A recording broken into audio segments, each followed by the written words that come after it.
Hey guys, hope you had a great weekend. Um, Mother's Day just passed, so hopefully all the mothers out there got to feel a little bit of appreciation from their chitlins, if you would. But today is Monday, which means it's the start of a new week, and with it being Music Month, it's the start of a new theme. And I'm here to tell you today that I like spoken word. What is spoken word? One people might be asking themselves right now. If I were to let you hear it, you might think perhaps it's rap, perhaps it's hip hop, something like that. And admittedly, it's kind of like that. But let me start by telling you what I don't like. I don't like clout rap. I don't like music about butts and cars and girls and all that stuff. It's never really been a thing for me because it's good for you that you have all these things, but it means nothing to me. So then what does that leave? That leaves what I believe is the heart and soul of the musical experience when it comes to these things. It's somebody who can sit down and create a song that basically illustrates how they feel, right? And that balloon just does not want to come over here. It's probably heading down. Well. Let's try it from over here. Pew! Got it. Nope, missed it.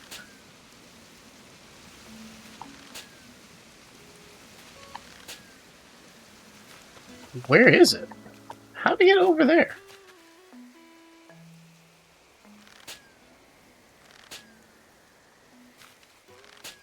This balloon is just the bane of me. My bad, I'm sorry.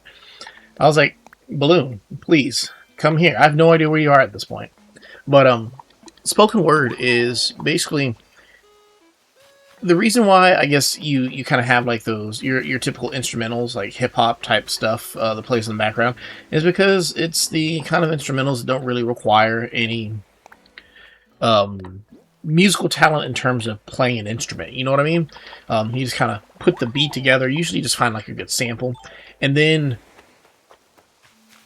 basically, whether it's a freestyle or whether it's a jam session, anything like that, it just kind of comes out. Just it's out there, deep from the soul. Examples of great spoken word artists that I've appreciated over the years.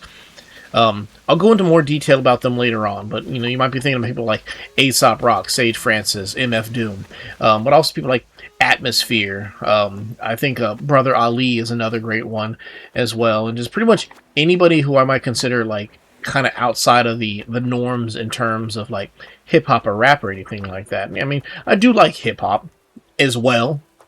I believe in theory hip hop and rap are among the spoken word, and so that's the reason people might go with spoken word instead of calling it hip hop or rap, is just the idea of there's certain stigmas that you get primarily from rap, not so much from hip hop,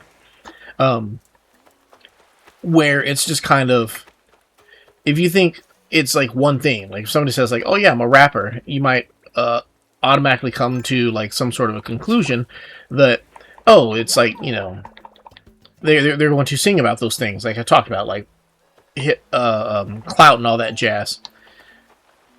Speaking of somebody who doesn't need any more clout, hello Pietro, how are you doing today? Hey, I know you, honk honk. You know me, I'm Pietro. Yep, I knew it would be a good idea to come back to Animal because we get to hang again. Sorry, I'm just a little je ne sais quoi about all this. That's Spanish for pumped. Honk honk. That's not Spanish. Oh well. Oh, goodness gracious. What do we do with him? But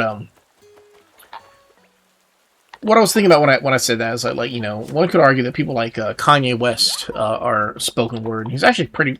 I was gonna say friends. He's affiliated enough with some of my older picks for spoken word stuff like that. But it's just kind of really really enjoyable. I think some of the best ones are let's just think about low stakes hip hop. People who can talk about or sing about whatever little things that they want here and there. Oh man, catch that! Ooh, hey guys, guess what? We got our new villager here, out and about on his first rainy day. How's it going, Tulin? Yo, Gust, it's raining, but not on this parade. Let's chat. I'm confident that I can reel in whatever my line snags, even a mega fish. I'm going to start off by catching a mega minnow. Yeah, let's do this! Gust! I'm going to love having you here. I can just feel it already. It's going to go from the Legend of Zelda to the Legend of Tulin. He's not even like joking around. He just threw it in there. He said, yeah, I'm catching it. Bro, I wasn't joking. I'm going to go catch myself a fish. But, Dutoid. Alright.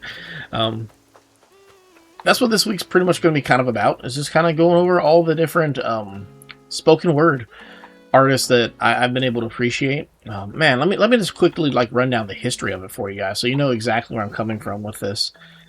It all started, I would say, probably, like, I mean, stereotypes aside. My mother is white, my father is black, so leaning towards one half of my family, it just kind of makes sense that, you know, some of those types of jams, that genre of music is going to resonate with my soul to some degree. But, like, I was never really a big fan of, like, the mainstream of rap or hip-hop. It's just, I don't know, it's just kind of aggressive and kind of off-putting for me. And I've just never really been a big fan of that type of stuff. But then there were certain, like, artists that kind of, like, did work for me. So, like, my first favorite rapper was, well, let's rewind that a bit. The first rapper who really became of note was, like, Eminem, but, like, because I was jealous of people who didn't even know me. There was a girl that I liked when I was, like, way younger. Like, when I didn't mean to take that down, but we'll take that anyway. Actually, no, we'll set that back up until we actually are ready for it. Oh, wow, I didn't realize my pockets were so full. But, you know, because, like, every young girl, when I was a young boy, loved Eminem, I just wasn't a big fan of it. But my first favorite rapper was actually Mike Shinoda. And I feel like that's a great place to start when we're talking about spoken word, right? What he was doing in Linkin Park was just speaking from the soul, you know. I mean, yeah, Chester was singing from the soul, but Mike was speaking from the soul, and his raps just kind of had, like, a way of carrying it, you know.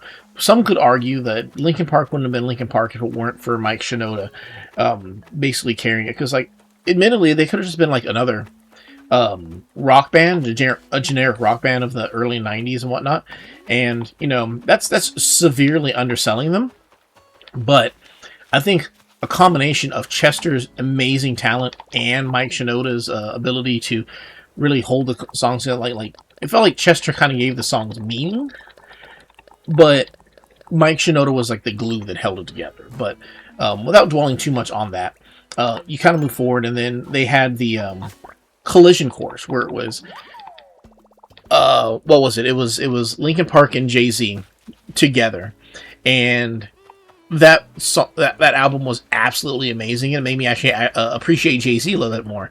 But, like, as much as, like, his actual, like, I think the Black Album was the one that came out at the time, that was cool, but the one that I actually preferred was a mix-up project, not like Collision Course. It was Danger Mouse basically he just took some of the acapellas from the Black Album, and he made the Gray Album, where he basically took Beatles-inspired is not a word, Beatles-inspired beats and put it to Jay-Z's lyrics, and it just felt really, really cool. Fast forward, like, I'm online, and I'm also hearing other people, like, you know, you can call them like indie rappers, you might consider it. People like Akira the Dawn. I started hearing him, and then through Akira the Dawn, I was looking through, like, different types of music, and it was recommended to me Slow Down Gandhi that was mixed with Bittersweet Symphony. So it was like Sage Francis X The Verve, and hearing it, just the way it starts off with, like, have the record getting chopped up, and then he says, I remember there was a song called Arrest the President, and just like it's like if you could, like, go find that song and, like, hear it right now, you'd just be like, it's like the beginning of a montage of how I grew to appreciate this genre of music on a deeper level.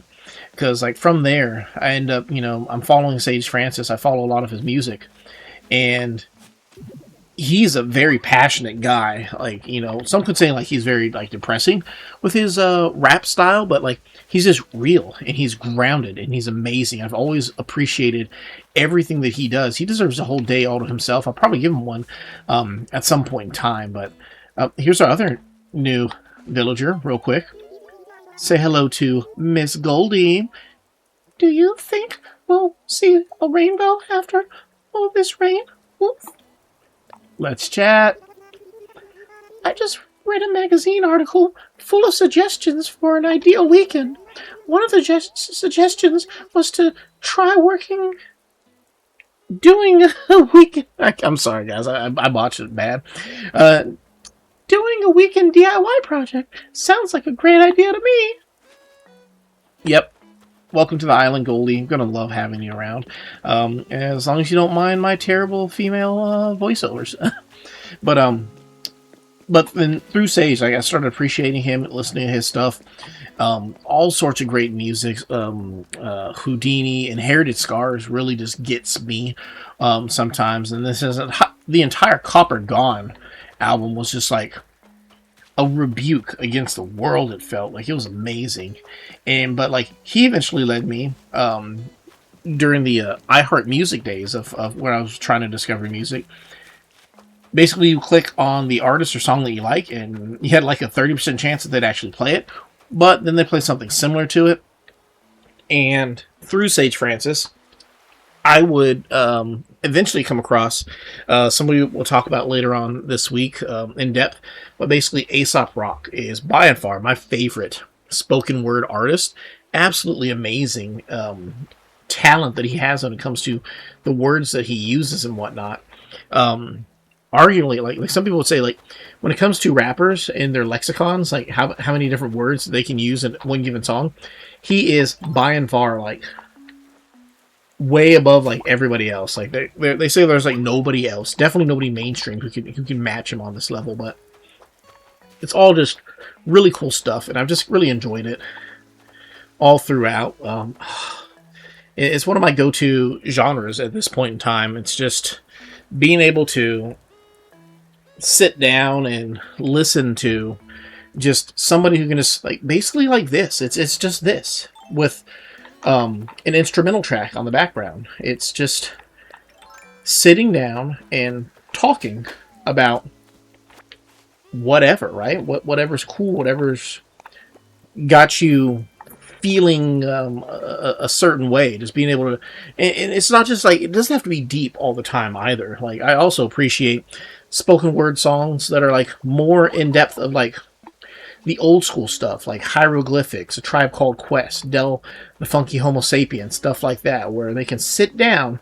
Farsight's another great one, but where you can just kind of sit down and rap about anything. You rap about the cookout this weekend, stuff like that, and it doesn't have to be serious. You don't have to be trying to impress anybody either. It's just your soul having an outlet, and I love it. I love everything about that. It's just, it means so much to me to have that in my life, to be able to hear these things. Like, even something silly, I can't remember the band who did it, but they literally had a song just called Yo Mama, and it was just a whole bunch of Yo Mama jokes in song form, and it makes me smile. Another one is If You Must by Del, and again, it's just a song about, yo man, if you don't bathe every day, brush your teeth and your hair and all that stuff, you're probably gonna stink. And it's just great. I love all of these things,